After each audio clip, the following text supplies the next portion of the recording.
রান্না বান্না হয়ে গেছে? হ্যাঁ একদম কমপ্লিট, একদম টেবিলে সুন্দর করে সাজিয়ে দিয়েছি, পর পর দেখো সাজানো আছে।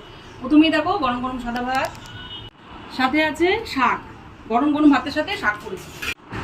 তারপরে আছে রুই মাছ 2 পিস ভেজেছি। তারপরে আছে শুটকি মাছের ভর্তা। দেখো আজকে শুটকি মাছের ভর্তা করেছি, একদম তেল তেল ঝাল ঝাল করে। গোটা রসুন দেখো উপরে, গোটা রসুন দিয়ে একদম ঝাল ঝাল করে করেছি। গরম ভাতে না লেবু চিপে দারুণ দারুণ লাগবে।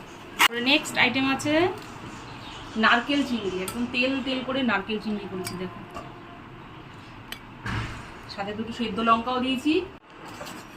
সাথে আছে চাপিলা মাছের তেল ঝাল, টমেটো দিয়ে পেঁয়াজ দিয়ে একদম ঝাল ঝাল করে করেছি, চাপিলা তেল ঝাল করছি। সব শেষে আছে চিকেনের ঝোল। আজকে চিকেনটা আলু দিয়ে ঝোলই করেছি, আলু দিয়েছি, আলু দিয়ে একদম মুরগির ঝোল করেছি।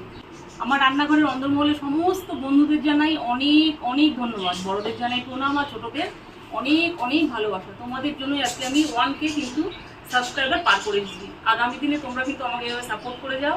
আরও নতুন নতুন কিন্তু তোমাদের সামনে ভিডিও আনতে চলেছি। তোমরা বেশি বেশি করে লাইক, সাবস্ক্রাইব আর শেয়ার করো। যারা এখনও আমার চ্যানেলটি সাবস্ক্রাইব করোনি তারা প্লিজ প্লিজ সাবস্ক্রাইব করে আমার পাশে থেকো। এই হলো আজকে চমৎকার দুর্দান্ত মেনুগুলো কেমন হলো তোমরা কিন্তু কমেন্ট করে অবশ্যই জানাবে। আজকের মতো এই পর্যন্ত, আবার দেখা হবে নতুন কোনো ভিডিওতে। ততক্ষণে জানো টাটা।